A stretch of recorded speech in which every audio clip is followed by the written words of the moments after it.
Hey, everybody, and welcome to the third edition of Jays Talkin. Matt and Andrew along here today to bring some baseball talk from our living rooms to yours. And today we have our guest. Today is our 2016 10th round pick by the Cleveland Indians, infielder in the Blue Jays system. Please welcome Corona, California's native son, Lil Bill Samad Taylor. Samad, how are you doing today, sir? Pretty good. How about yourself? Doing well, man. We're just trying to get back to some baseball and just trying to stay safe and stay sane in the house, man.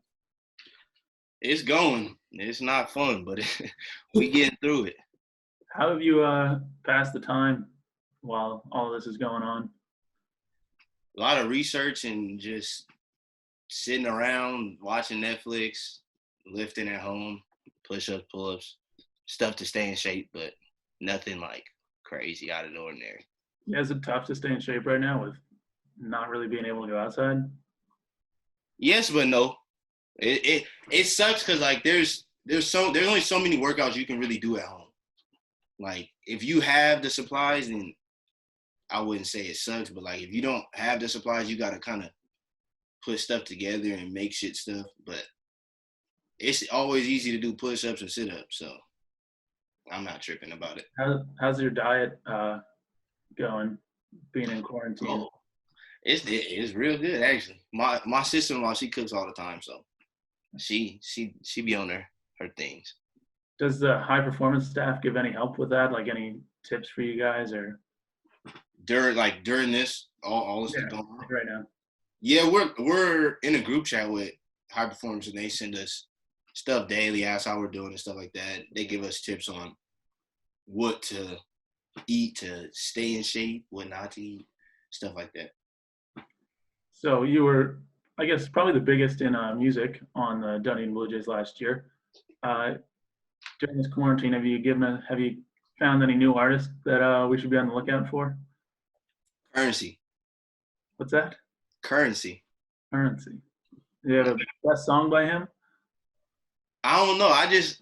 My cousin or my older brother that I live with, he a DJ, so he be putting me up on music now. So like being in quarantine is pretty cool because like there's always music playing throughout the house. So you always find it. New stuff. Like yesterday, I just found about Currency. Like I never knew about him. He's talked about him, but I never like really tapped in with him. And then yesterday, he was playing his music all day, so I was like, oh. So are you over Roddy Ricch? You're a big Roddy. No. My top five always gonna stay the same. That's facts. That's always gonna stay the same. What's your top five? Nipsey Hussle. This is not in order. Nipsey Hussle, Roddy Ricch, NBA Youngboy, Lil Baby, and Rod Wave. Those are my top rappers. You gotta remember. Do you have a sneak peek into a Walkup song? Or I mean, I know you got a couple Walkup songs that you like to play. I'm gonna play the instrumental. I got you. All right. You might know it, you might not, but I got you. It's by Nipsey Hussle. I'll give it away. It's by Nipsey Hussle. That's all I can show you. Can't show you no more. Gotta wait. Just know. I'm bringing the title back this year. But you're retiring Racks in the Middle. Nah. I don't know. Cause I kind of go off of like, if I got a fire Walkup song and like I'm doing real good, it's gonna stay. Yeah. But like, I didn't, you seen it. Both of y'all seen it last year. I didn't have the best of year last year. So I don't know. I might bring it back. I might not. It's in the air. The PA booth loves all of your selections for Walkup music, so keep them coming. You gotta.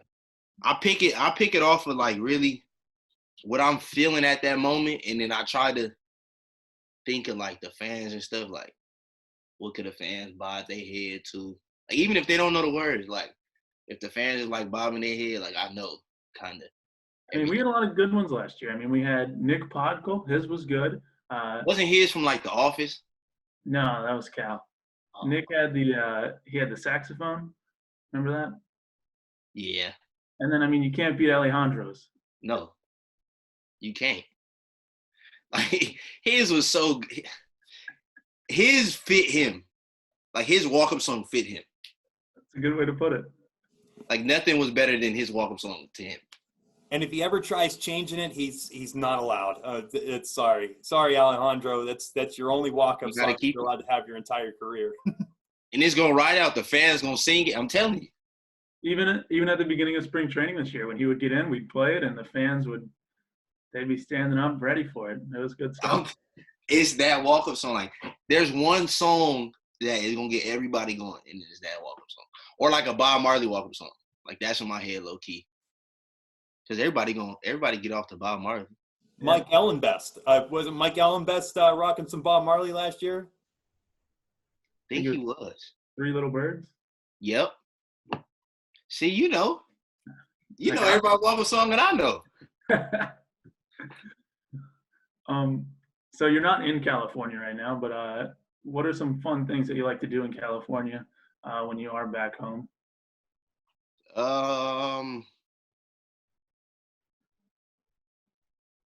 Eat, really. We got some fire food spots in California, all over California. But like, if I weren't to say eat, I'd probably say like being with my family. That's top regardless. Like just enjoying the time with my family because I'm not home from February to September, October. So like the time I have with my family is real key. But besides being with them, I would say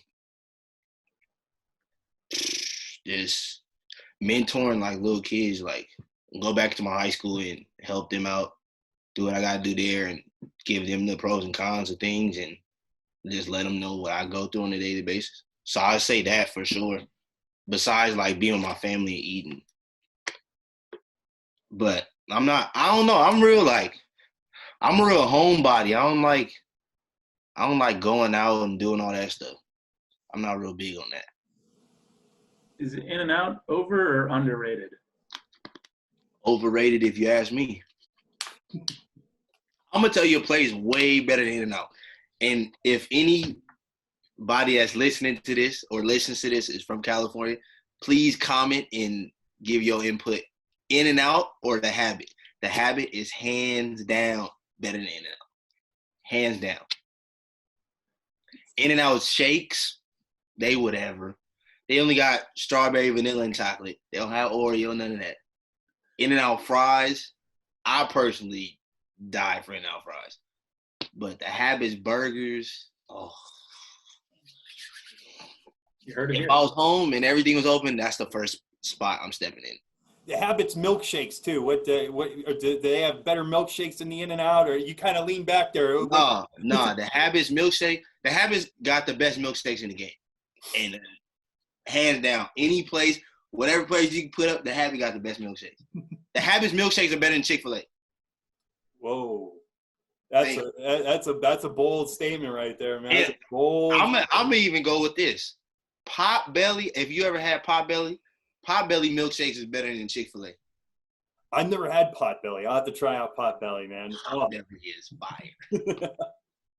We were just talking to Jackson Reese the other day about some California tacos. They have a good taco over there in California. You get the best tacos over there.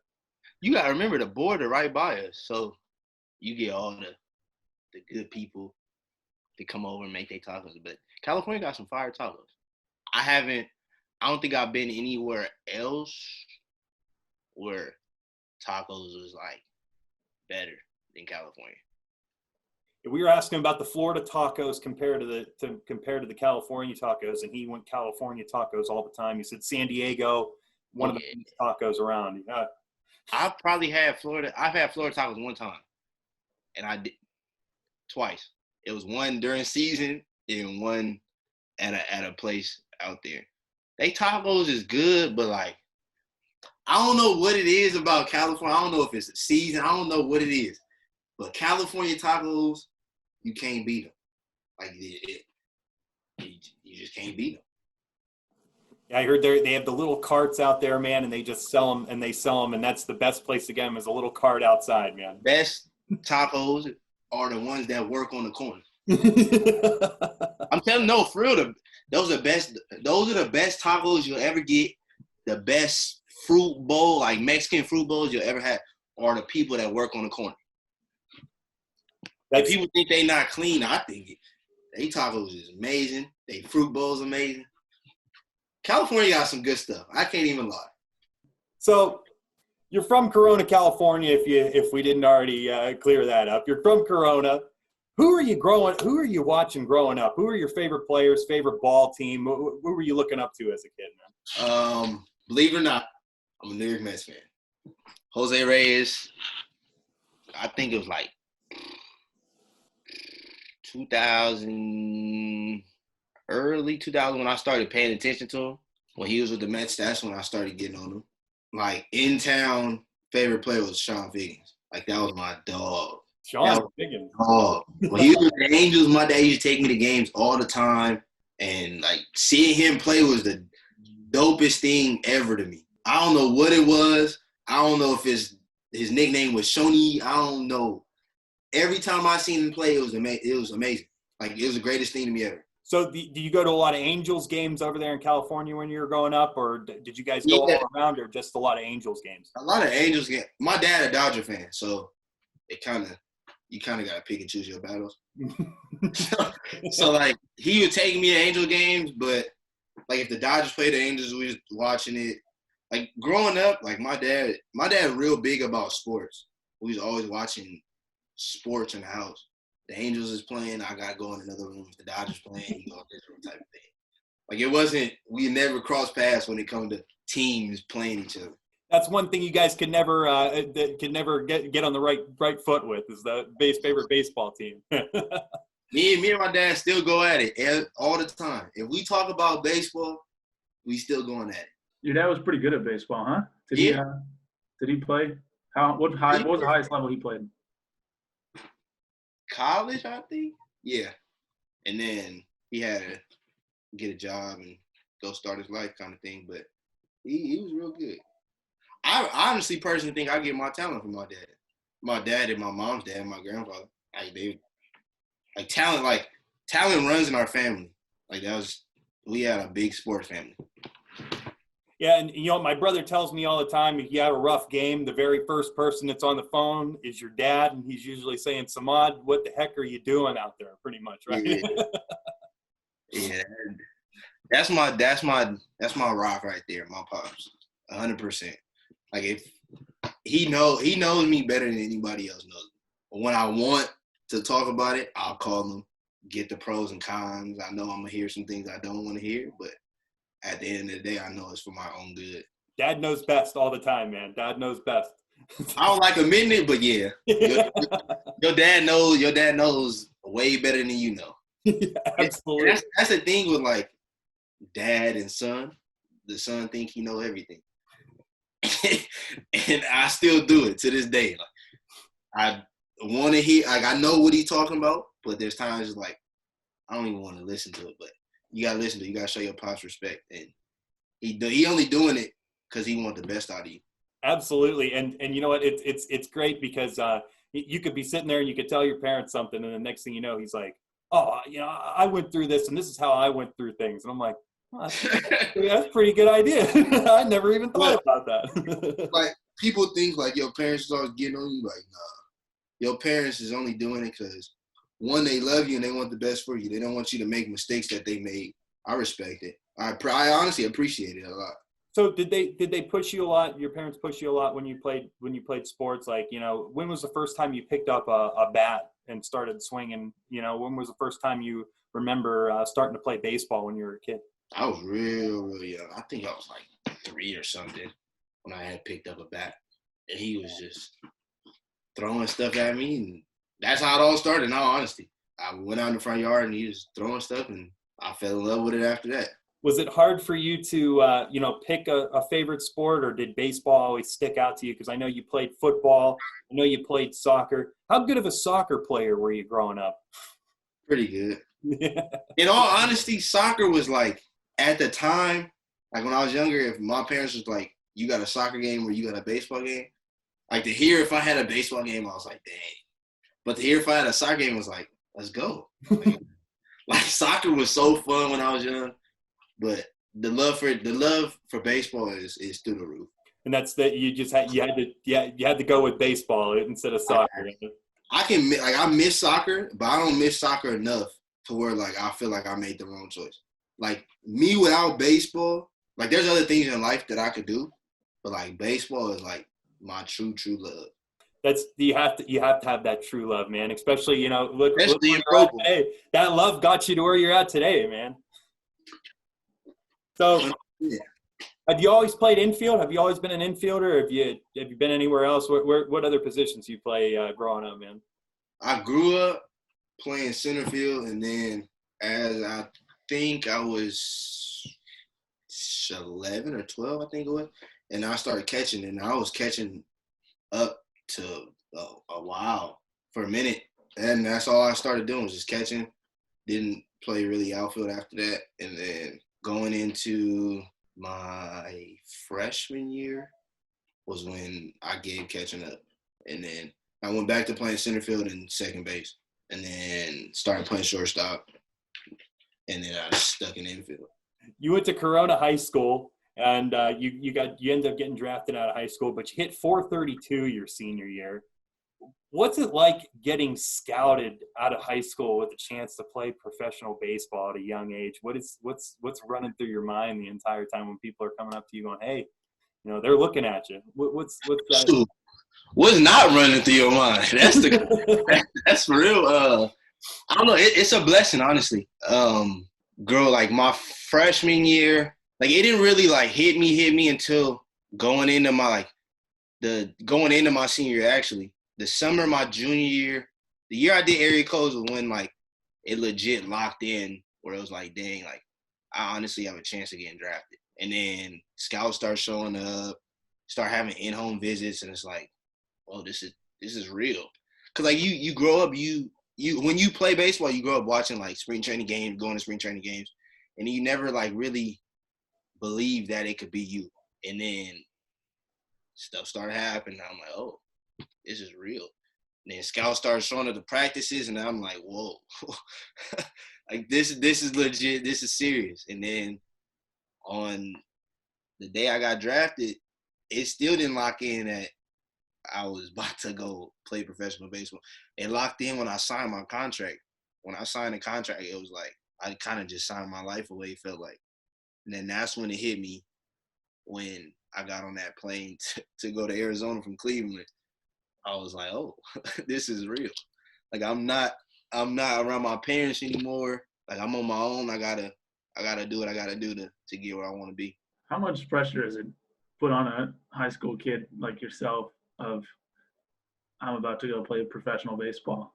It's a ton of pressure. I feel like you put more pressure on yourself, like trying to prove yourself than anything. Cause like high school, like coming out of high school, guys don't understand. Like you didn't already impress the people to get drafted.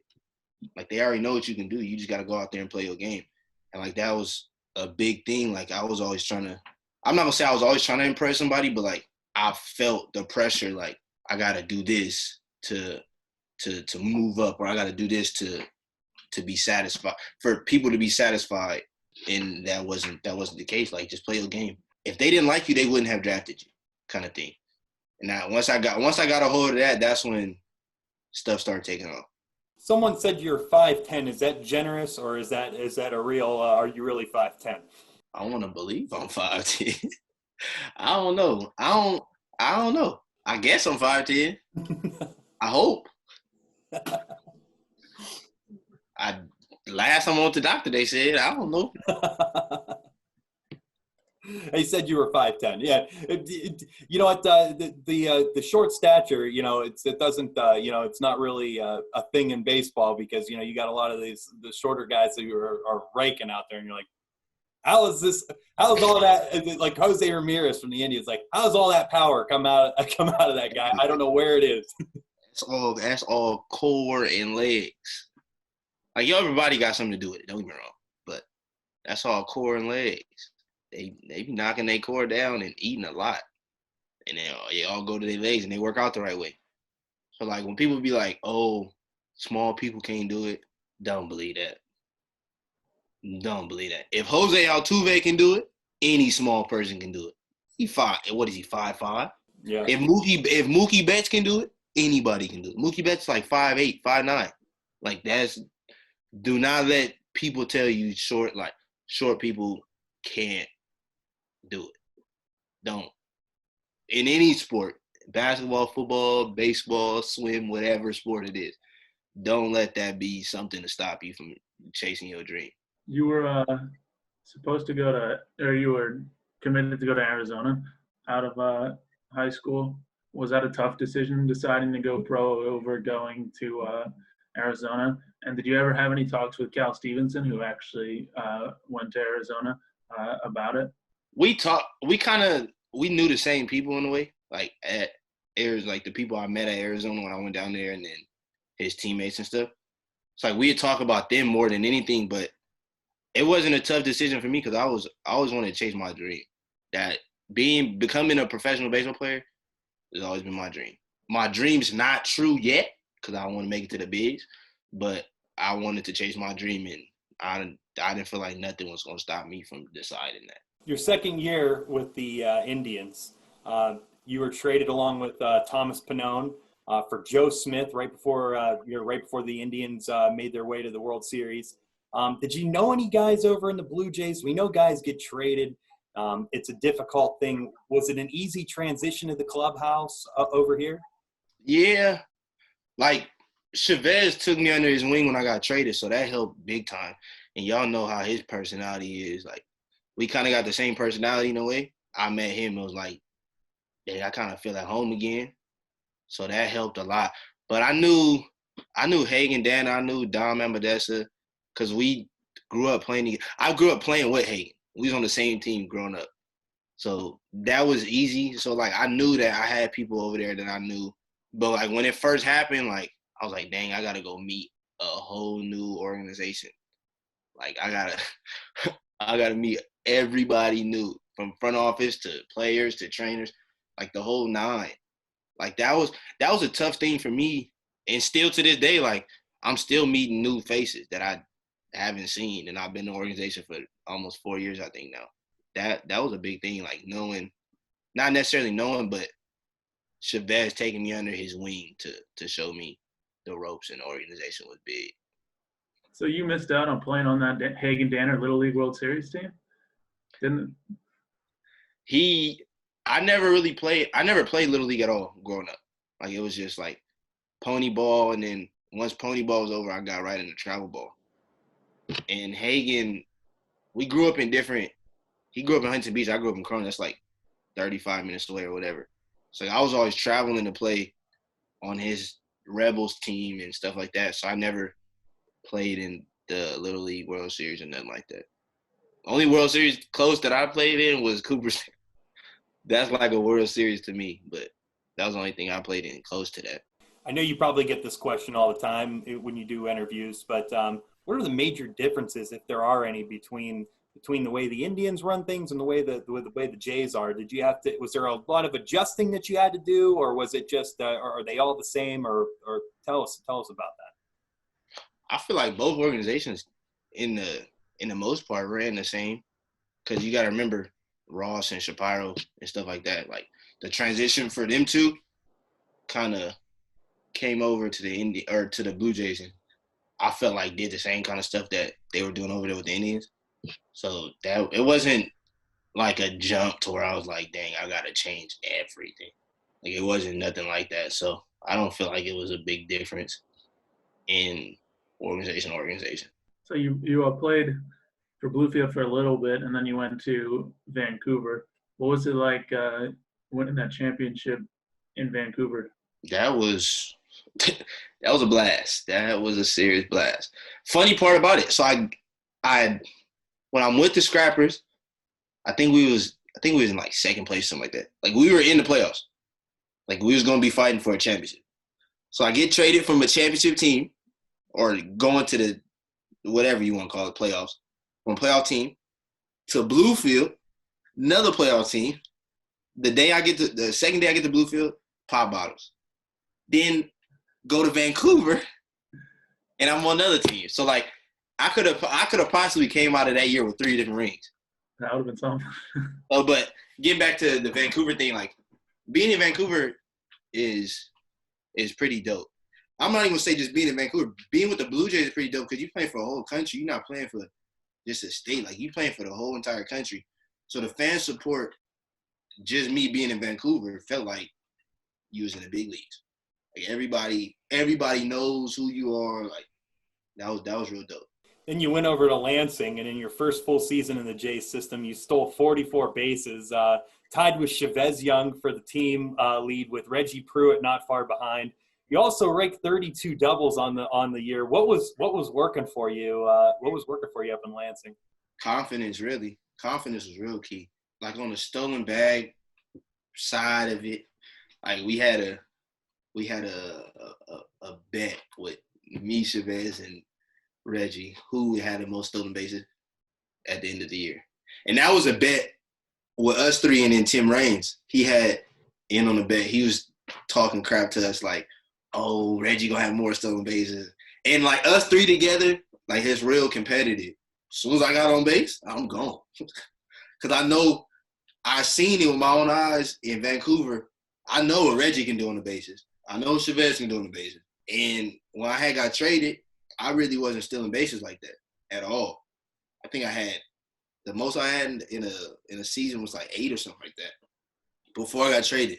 And then I get traded, and I run into those two, and I'm like, dang, they really racking up bags. And I knew I had speed. I just never knew really how to put it to use and steal bases until I came over here and talked to Tim and stuff like that. And he was telling me like, hey, these are things you gotta pick up on and gotta look for. And then once I got a hold of that, it was, hey, it's on. Let's go. And I took 44. I had to lead. I had to lead for the longest. I had to lead, kid you not, for more than half of the season. And then I didn't get on base. I couldn't get on base. Every time I get on base, I'd be on base in like a situation to where I couldn't steal. Like towards the end of the season when Chavez started creeping up on me. And then I fell in a slump. And once I fell in a slump, he caught me. I was like, man. And he got me on the last day. We was in Bowling Green. We was down, I think we were down like 4 in the last inning or something like that. 3 or 4 in the last inning. I get on, I steal second. The second baseman don't break to the bag. So I guess it didn't go down as a stolen base. So I get banged right there. And then I steal third, they give me the bag, and then he get on base, steal second. The same way I stole second, he stole second, he got a stolen base. I'm like, dang. I gotta hear this whole bus ride back that he caught me. And I had him by like 10, I think it was. Like 8 or 9, something like that. I had him by a good amount. He caught me. I still hear to this day that he caught me on stolen bases. But shout out to Tim, like he helped me a lot with stealing bases. Like just getting confident on the base pass is real key. Like if you don't have confidence, you're not gonna be successful on the base pass because you're gonna be second guessing yourself. You stole 2 more bases than Chavez in Dunedin. You were second overall in the Florida State League. Are you faster than Chavez Young? Yeah. I'm going to say that loud and proud. Yes. Yes.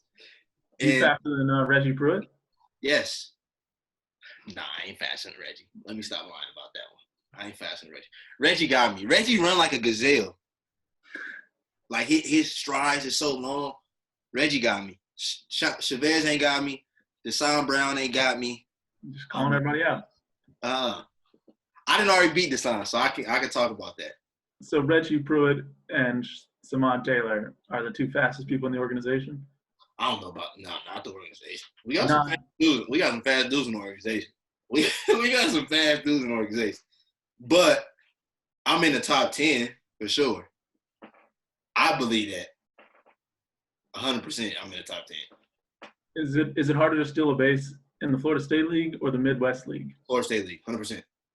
That's an easy question. 100% easy answer, my bad. 100%. Florida State League is the hardest league to steal bases in, I feel like. Because you got dudes like Nick Algar. he'd hold the ball for 5 seconds. I'm over there jumping by then. like I'm trying to go. Let's go. Nah, but I feel like pitchers in general, pitchers and catchers I ain't been in any league higher, so I wouldn't know anything higher. But since I've been playing, pitchers and catchers been on their P's and Q's in the Florida State League. They hold runners real well. And you got catchers with good arms. You got dude throwing 90, 95 plus. That's not helping me at all. So I feel like they was pretty good at holding. How tough is that jump, just in general, from the Midwest League to the Florida State League? To be honest, I don't feel like it was the biggest jump from the Florida State League or from the Midwest League to the Florida State League, in my opinion, was consistency. People were way more consistent in the Florida State League than the Midwest League. I could get on base in the Midwest League, and they know I'm going at that time.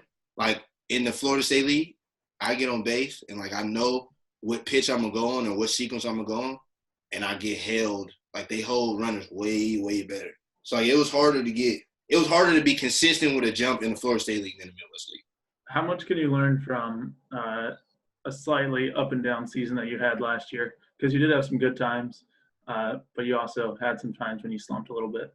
You learn a lot. I feel like you learn what type of person you are during that.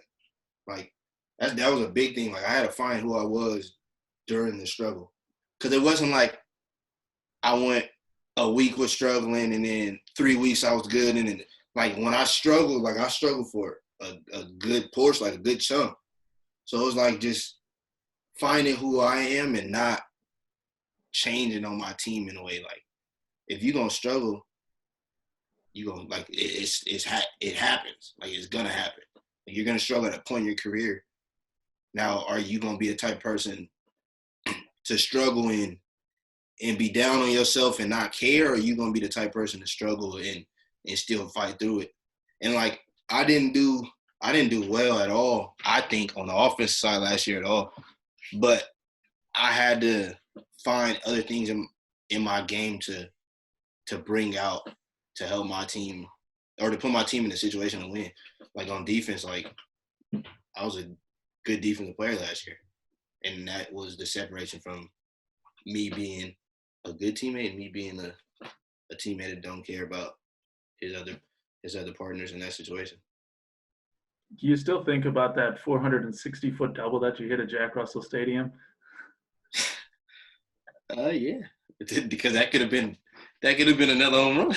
The longest ball I've ever seen hit in my life. That double.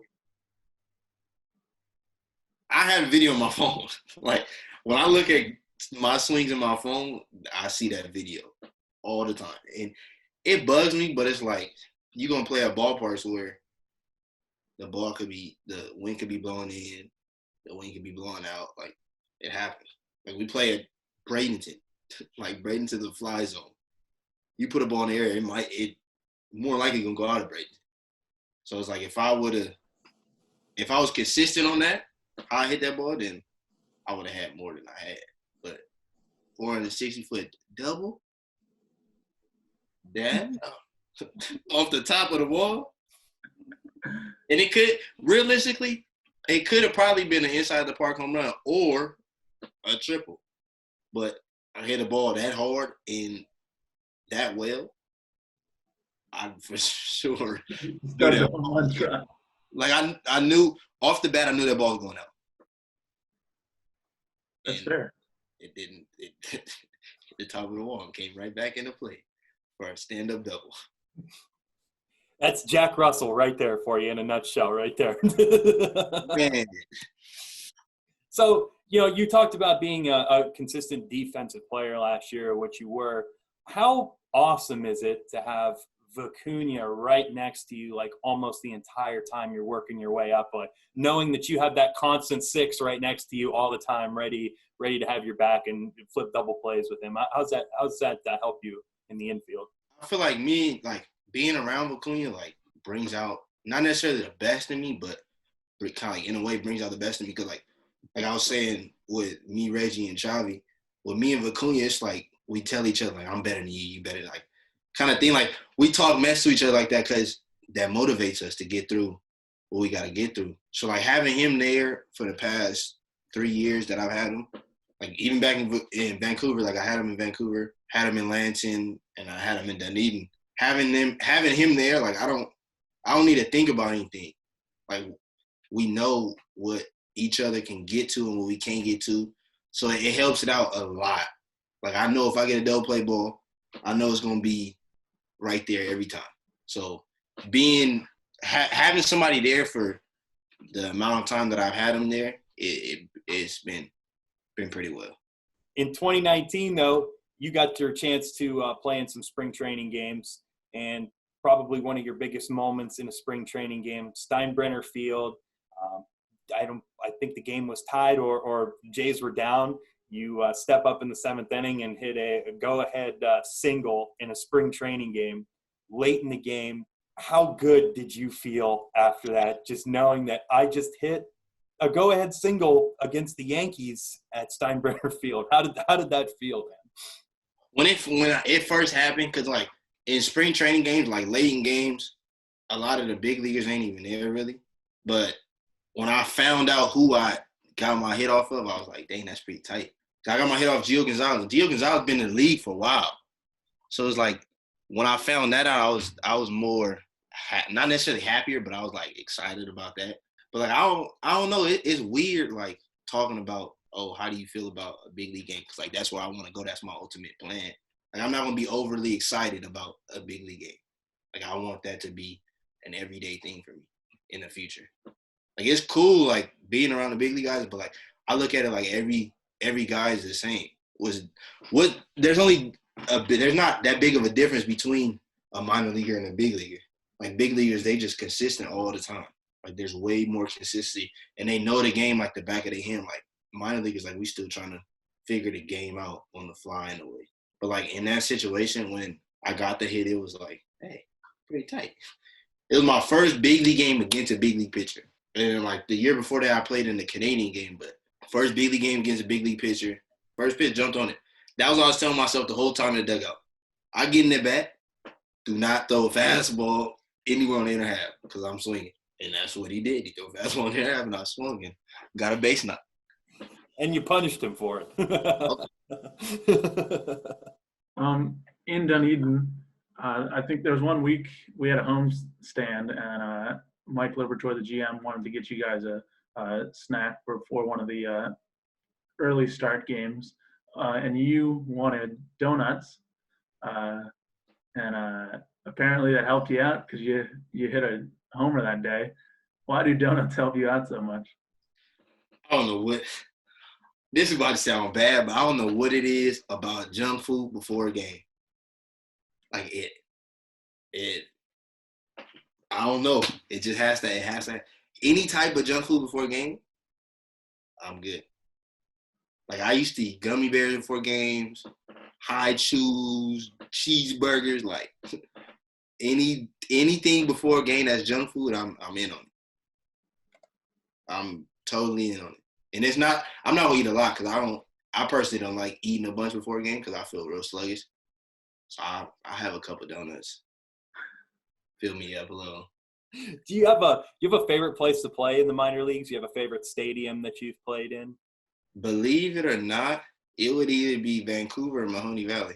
I had the greatest time in Mahoney Valley. And Mahoney Valley, it's crazy because I've never seen a stadium like that. It's in the parking lot of a mall. And I'll tell you what, that's probably the only thing to do in the town. And everybody comes out on Thursday. It's kind of like Vancouver. Like, everybody supports the Mahoney Valley Scrappers. So it was cool. But, like, structure-wise, like, nice-wise, I would say Fort Wayne. Fort Wayne's hands down nicest ballpark I've ever been to. But, like, excitement and thrill, it'd be the Vancouver and Mahoney Valley, 100%. Yeah, until my major league debut. Then that's going to be a whole different ballgame. Whatever ballpark that is in. Whatever ballpark that is. That's going to be your favorite. Yeah. Vancouver, everybody we've interviewed who has been to Vancouver has said that they feel, in like, you know, you said earlier, they feel like they're a big leaguer in Vancouver. It's unbelievable. And the fan base up there, I tell you, know, a lot of the fans that come down for spring training, they either go down and they try to make as many Vancouver games as humanly possible, and they just love their Canadians up there, and they love it. In Vancouver, you know if you're doing good or you know if you're doing bad, because them fans will let you know. They will let you know as soon as you do bad. Did you have to stay with? Did you have a host family in Mahoning Valley and Vancouver, or? Yeah. Yeah. I had a host family in Mahoney, and then when I got to Bluefield, we stayed at apartments, and then when I got sent up to Vancouver, we had host families again. Was that a switch up? You know, like you're 17-year-old kid, you just left home kind of, and then like you're like 18 years old, and then you have to go move in with some random family. Was that an adjustment that you had to make, or was it? I'm sure it ended up being fun. When I signed, when I was 17, when I signed, being on my own was like, it was kind of easy, cause like I playing travel ball. Like I traveled to a lot of tournaments on my own. Like my parents never really went unless it was my dad going with us. But like once I got to Mahoney Valley, I was kind of like leery about being with a host family. Cause I'm the type of person, I don't like people all in my business in a way. But then it was like how they welcomed me, it felt like I was one of theirs. And I feel like that's how all host families are. Like the way they welcome you, they honestly make you feel like you one of their kids in a way. And then my host family, Mahoney, I think they had 6 kids, something like that. So 5 or 6, 5. So it was like I can't do stuff like that. Like I gotta be a good influence to the kids. So like being there was amazing. Like I still talk to my host family from Mahoney, like amazing people. And then when I got sent up to Vancouver, I stayed with a host family for the first night, I think. And then I had got another host family. Because my host family I was supposed to be with was out of town. And then they came back the next day, and then I went to stay with them. And the way they welcomed me was great. I had no complaints, nothing. The host families are always awesome, especially up there, and I'm sure over in Vancouver, like you said, they with welcome opening host up. Families take care of you, that's for sure. Like having a host family takes a lump off your back, cause like as a young kid, you gotta like when I signed, like I had to pay for groceries, like I had to do a bunch of stuff that a 17-year-old kid doesn't normally do. So when you get a host family, it's like you still young. You really don't understand the adult life in a way. You just understand playing ball. It's like that's really the only thing you had to think of. Having a host family is just enjoy baseball. You don't have to really focus on the outside life of baseball. So like that was a big thing to understand. What are your what adjustments are you looking to make for 2020 next year? Just being real level-headed. I want to be real consistent with anything I do. I don't want to change nothing. Something hit the fan, I don't want to panic, none of that. I want to be real consistent, real level-headed. Cause like in previous years, like I get ahead of myself. Like if I'm doing good and then I hit a lump, it's like, well, oh, this is wrong, this and this. In reality, nothing is really wrong. It's just not clicking at that moment. It's like one thing I gotta say about my high school coach, like he always told me, just trust the process. Like everything you do in life is a process. You're not gonna get it right off the bat. What simple as riding a bike. Like you're not gonna ride a bike. You're not gonna jump on a bike and be like, oh, I can ride a bike without training wheels. Like it's a process to it. So I had to trust the process. And like that's the main thing I go about. Like trust what I'm doing. Don't veer off to the left lane and be like, oh well, what I'm doing in the right lane isn't working, so let me go see over here. That's not it. Like stick with what you're doing, grind it out, because it's gonna get better. In that clubhouse last year, we had a lot of good guys. Who was the best dressed Dunedin Blue Jay in 2019? Best dressed, like just like classy type dress, or like what we talking about? That is your opinion. Whatever you think. Okay, I'll break it down. Classy type dress, like you gotta go with Jackson Reese. Like Jackson had flow. Jackson was swaggy. But like, if we talking like drip, oh, it'd probably be Kirk. It'd be either Kirk or like when Noda or like Chavez like really dripped out, like they was flossing. I ain't never come to the field like crazy dripped out. I come to the field presentable, like polo type stuff. I ain't come to the field busted down or nothing like that. But like when Chavez and Noda like really tried, I gotta give it to them. They was doing their thing. What about the worst dressed? How you gonna do me like that, bro?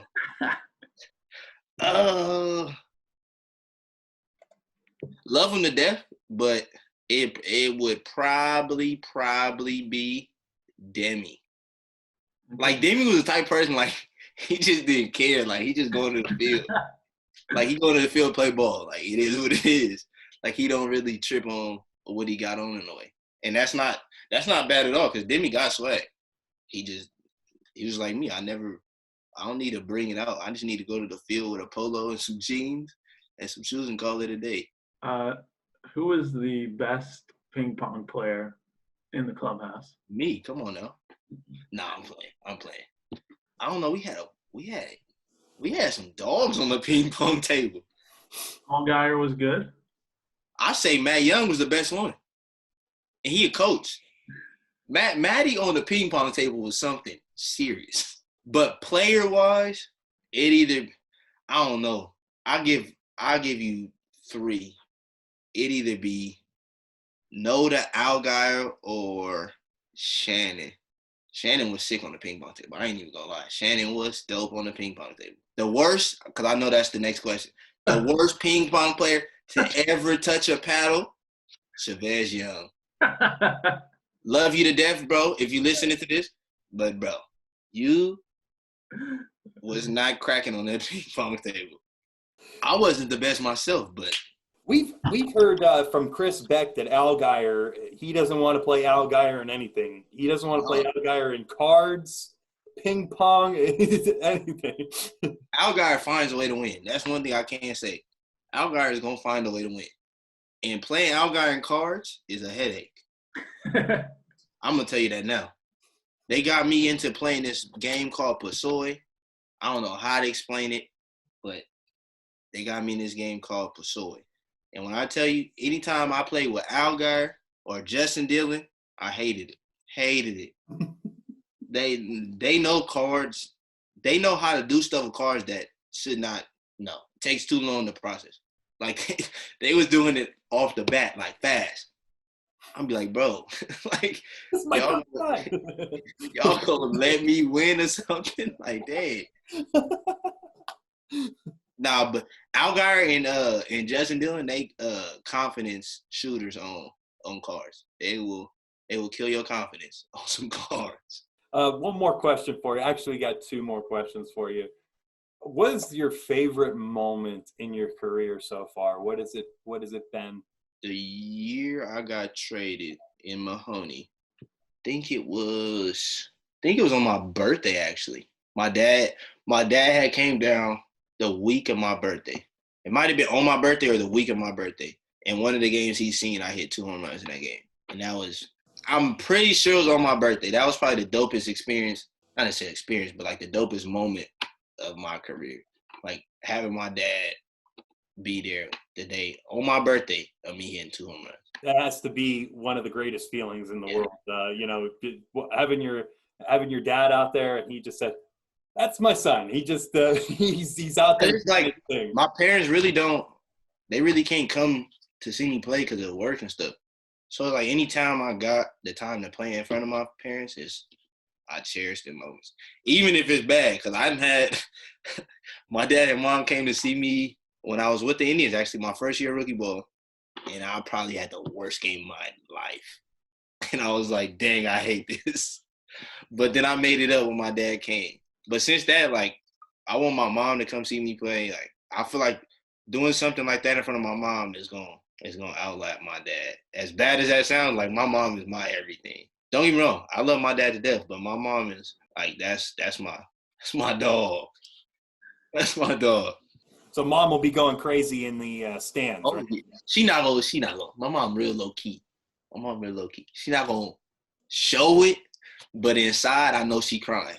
I know for a fact inside them tears is flowing down, but she won't show it. Them tears will be flowing down. That's the mom way. That is the mom way, man. I don't know what it is about doing stuff in front of your mom than doing stuff in front of your dad, but doing stuff in front of your mom is just like doing stuff in front of your dad is like your dad kind of expects you to do that in a way, but like doing something in front of your mom is just a whole different feeling. So we have one fan question for you, and maybe you could help us out on this debate here. This is from SMP Lonnie on Twitter, and they said, "Is a bluebird the same as a blue jay?" I'm gonna be honest. With you. I don't know anything about birds. I don't know anything about birds. Nothing. You haven't been getting the binoculars out and doing a little bird watching. You don't have the bird watching book. No, none of that. I don't have the patience for it. There's probably a lot in South Dakota. Everything out here. South Dakota, the greatest state ever. Don't at me. They don't have the best tacos, though, right? Nah, that's the only thing South Dakota missing, to be honest, from like California to here is like they don't have the beach. Like I don't know if they have beaches, but from what I've heard, they don't really have the beaches and they don't have the food. Like everything else they got, and they don't have mountains. Like they don't have mountains. They mountains is probably like that out here. Like mountains in California, like that. What about Mount Rushmore? Besides Mount Rushmore, other than that, like I could take you outside, you would not see a mountain above a house, like in the background of a house, because everything is like that. They got little hills. But to answer your question, I don't know nothing about birds. I know exactly who that is too that asked that.